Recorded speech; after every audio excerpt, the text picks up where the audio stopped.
The movie begins with a boy named Hiccup who introduces us to the island where he lives. He tells us the island is called Berk and that all of its people are Viking warriors. But life on this island isn't easy. They have a major problem: dragons. Every so often, dragons attack the island, stealing the sheep the villagers raise and eating them. On top of that, they set the island on fire and burn down houses. Hiccup explains that the villagers are well trained in fighting dragons, but despite their skills, the dragons always win. They grab the sheep and fly off. During one of these dragon attacks, we see Hiccup hiding inside a hut, trying to get out as chaos unfolds. Suddenly, a dragon appears in front of him and breathes fire. The sky is filled with dragons of all shapes and sizes.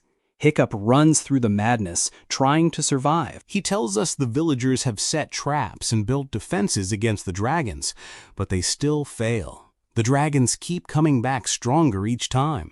Just when a fireball is about to hit Hiccup, his father, Stoic, jumps in and saves him. Hiccup tells us that Stoic is the island's chief and the only one capable of truly fighting dragons. Stoic is incredibly strong and brave. There's even a legend that says Stoic once cut off a dragon's head when Hiccup was still a little boy. As the battle continues, Hiccup runs to the blacksmith's workshop, run by a man named Gobber. Hiccup decides to use his invention, a cannon that shoots a net specifically designed to trap dragons. But Gobber stops him and tells him to get back to work. Hiccup then watches a group of teens his age fighting dragons. Their leader is a brave girl named Astrid. Hiccup clearly has a crush on her, but when she notices him staring, she yells at him to look away. Embarrassed, Hiccup returns to his work, but he promises himself that one day he'll slay a dragon and finally earn the respect of the villagers as a true Viking warrior. Soon, Hiccup hears people shouting that the Night Fury has arrived, a dragon so fast and elusive that no one has ever seen it and lived to tell the tale. Intrigued, Hiccup asks Gobber about it. Gobber explains that the Night Fury is the most dangerous dragon of all, practically invisible due to its incredible speed. Everyone who has ever encountered it is now dead. Determined to prove himself, Hiccup grabs his invention and sneaks up the mountain during the chaos of the battle. He sees a flash of light in the sky and fires his net cannon blindly. Moments later, he hears a scream. He realizes with joy that he may have hit the Night Fury. Suddenly, another dragon spots him and chases him, breathing fire. Hiccup runs through the island as the dragon pursues him. Just in time, Stoic steps in and saves him again. Because of the battle, the farm is destroyed and the dragons steal all the sheep. Hiccup apologizes to his father, trying to explain that he hit the Night Fury, but Stoic doesn't believe him. He's furious, accusing Hiccup of always causing trouble whenever he gets involved. Stoic says they lost many sheep, which will hurt the island's food supply. Hiccup insists he just wants to be a fighter like everyone else, but Stoic tells him he's meant to be something else, not a warrior. Hiccup is heartbroken. Gobber walks him home, and Hiccup complains that his dad won't even give him a chance. Gobber tries to comfort him, saying Stoic is only worried about him. As soon as Gobber leaves, Hiccup sneaks out into the forest to see if he really hit the Night Fury. The next day, Stoic gathers the warriors and announces that the dragons keep attacking because there's a dragon nest nearby. If they can find it and destroy it, the attacks will stop. The warriors agree, and Stoic sets sail to search for the nest. He leaves Gobber in charge of training the teens to fight dragons. Gobber asks Stoic to let Hiccup join the training, explaining that Hiccup might think differently, just like his late mother. Stoic hesitates, then agrees. Meanwhile, in the forest, Hiccup finds a broken tree, and next to it, the Night Fury, tied up and wounded by Hiccup's net. The dragon is still alive, but badly hurt. Shocked, Hiccup pulls out a knife to finish the job. But when he looks into the dragon's eyes, he doesn't see a monster. He sees a scared, peaceful creature in pain. Moved, Hiccup decides not to kill the dragon and sets him free. The Night Fury roars at him, but doesn't attack, then flies off. Hiccup notices it struggles to fly properly. Its tail is damaged. Back home, Stoic surprises Hiccup by saying he'll join dragon training. Hiccup tries to refuse, saying he doesn't want to kill dragons anymore. But Stoic doesn't listen. He hands Hiccup a weapon passed down from their ancestors and says it's time he became a Viking. With no choice, Hiccup agrees. The next day, while Stoic sails off with the warriors, Gobber takes Hiccup and the other teens to the dragon training arena. He tells them they'll compete in a tournament called the Fire Challenge. The winner will earn the title of Dragon Slayer and might one day become chief of the island. The competitors are Snotlout, Fishlegs, Toughnut, his twin sister Roughnut, and Astrid, who's the clear favorite. Everyone is surprised and unhappy when Hiccup joins them. Gobber announces the rules and releases a dragon for them to face. Chaos breaks out. The teens scramble for shields, and Toughnut and Roughnut fight over the same one. The dragon breathes fire and knocks them out of the competition. Fishlegs starts quoting from the dragon manual, but he gets hit by a fireball and is eliminated too. Snotlout tries to flirt with Astrid, but gets distracted and is also knocked out. Hiccup tries to hide from the dragon, but it finds him and pins him against the wall. Just as it's about to attack, Gobber steps in and saves him, ending the training for the day. After everyone leaves, Hiccup sneaks back into the forest and returns to where the Night Fury was. He finds the dragon in a valley surrounded by high rocks.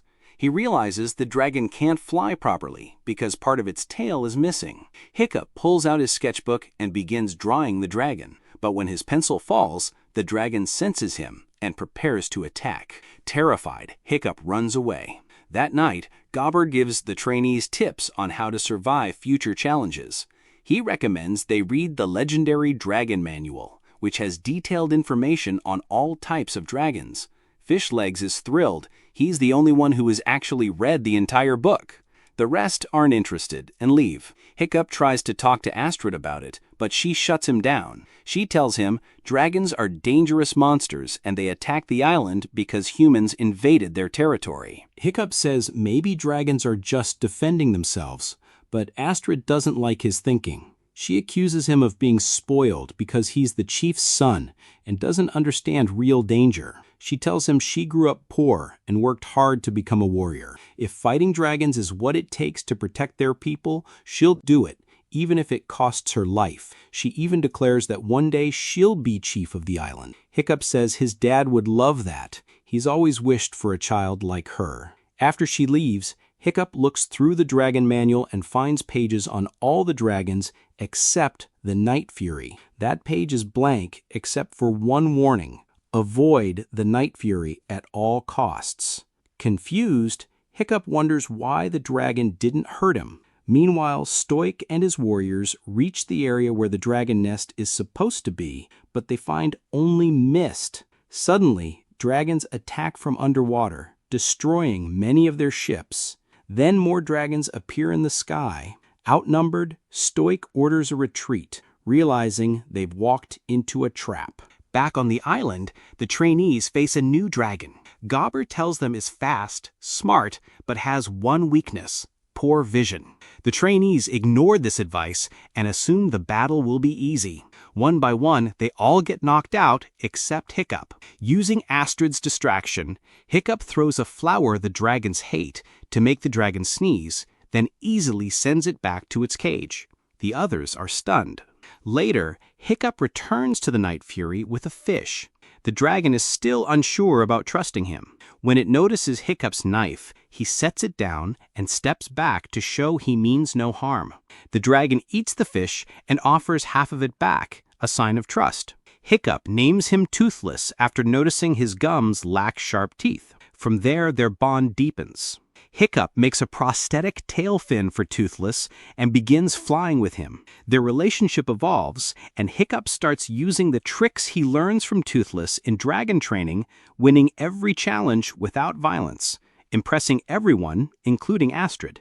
After returning to the forge, Hiccup designs a moving harness that lets him control the new tail fin while flying. The next day, he goes back to the valley with the fish and fits the harness onto Toothless. It works. Toothless takes off, and Hiccup rides with him, guiding the dragon mid-air. They're flying smoothly until a small misstep sends them crashing into a lake. Still, the flight is a success. Back at the training arena, Hiccup faces a two-headed dragon. One head releases gas, the other sparks to ignite it.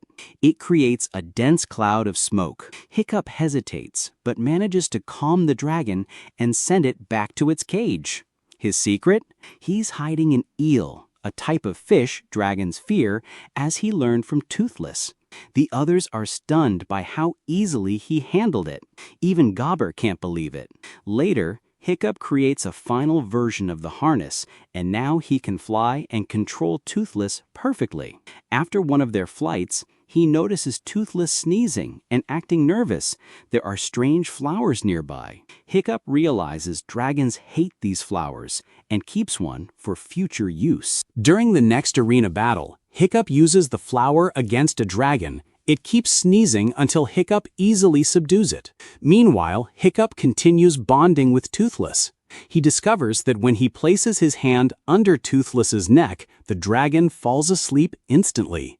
Hiccup uses this trick during another battle and wins again. Astrid becomes suspicious. She wants to know how Hiccup is controlling the dragons so easily. Word spreads quickly about his strange connection with dragons. People start wondering how he does it. Around this time, Stoic returns from his failed mission. He's surprised to hear that Hiccup is now the top dragon trainee. Hiccup tests his final harness and takes Toothless to a new height. Suddenly, a storm hits, and he slips off the dragon's back. Toothless tries to fly without Hiccup's help, but struggles to control his tail. Just before Hiccup falls to his death, he grabs the harness again and regains control. They land safely. Back at home, Hiccup finds Stoic waiting. His father praises him, says he's proud, and gives him his mother's old helmet, a sign that he's now a real Viking. The final test is coming. Only Hiccup and Astrid have made it to the final round. Stoic stands proudly in the crowd as Hiccup enters the arena. He's armed with a shield and a small knife. A ferocious dragon is released, and it immediately tries to attack Hiccup. Everyone watches closely to see what he'll do. To their surprise, Hiccup drops his weapons and removes his helmet. He tells the dragon he won't hurt it. The dragon calms down, but before Hiccup can show the crowd what he's doing, Stoic yells to stop the fight. The loud command startles the dragon, which grows aggressive again and lunges at Hiccup. Toothless hears the commotion from afar and senses Hiccup is in danger. He rushes to the arena. Astrid tries to distract the dragon, but it corners Hiccup. Just in time, Toothless appears, attacks the dragon, and forces it back into its cage. The villagers are stunned. They've never seen a Night Fury before. The warriors draw their weapons and charge at Toothless. They chain him up. Hiccup tries to protect him, but Stoic stops him. Toothless looks at Hiccup with betrayal in his eyes. Hiccup, heartbroken, tears up. Stoic drags Hiccup home and yells at him. Hiccup tries to explain that dragons aren't evil. They're just being forced to attack. He reveals there's a much bigger dragon controlling them. That's why the dragons keep raiding the island. Realizing Hiccup knows where the nest is, Stoic leaves him behind and orders the warriors to prepare the ships. They bring Toothless with them, chained tightly so he can't escape. Hiccup watches helplessly. Later, he finds Astrid and tells her he should have killed Toothless when he first saw him. It would have saved everyone a lot of trouble. But Astrid says no. Any other Viking would have killed the dragon. But Hiccup isn't like them. He's the first Viking to ride and befriend a dragon. She tells him he's their only hope. The only problem is they have no ship to follow the others. Hiccup says, "I have an idea." That night, he gathers all the trainees in the arena. He tells them the future of the island is in their hands. If they want to save their families, they must be brave. He frees the captive dragons and helps each trainee bond with one. They all fly off to help their people. Meanwhile, Stoic and his men reach the dragon nest. Since they have Toothless, the wild dragons don't attack. Stoic orders his men to prepare the war machines, and they blast a huge hole in the nest. Dozens of dragons fly out and flee instead of fighting. The warriors celebrate, thinking they've won. But Stoic senses something's wrong. Suddenly, the ground shakes violently. A massive, terrifying dragon, the Red Death, emerges from the mountain. It's hundreds of times bigger than any dragon they've seen. It roars and breathes fire, burning their ships. Toothless, terrified, tries to break free but can't. Stoic and Gobber push a catapult forward and fire a shot at the Red Death, distract it from the fleeing warriors. The beast turns its attention to them. Just then, Hiccup and the trainees arrive, riding their dragons. Everyone is amazed. While Astrid and the others distract the Red Death, Hiccup heads straight for Toothless. At the same time, Snotloud attacks the Red Death and hits it in the eye. The dragon goes berserk, stomps the ground, and shakes everything. Hiccup and Toothless fall into the ocean. Stoic jumps in, saves Hiccup, and dives back down to free Toothless. He emerges with the dragon and apologizes to Hiccup, admitting he was wrong. They all join the battle. Astrid flies around the Red Death's head, drawing its attention. Roughnut and Toughnut rescue Snoutloud.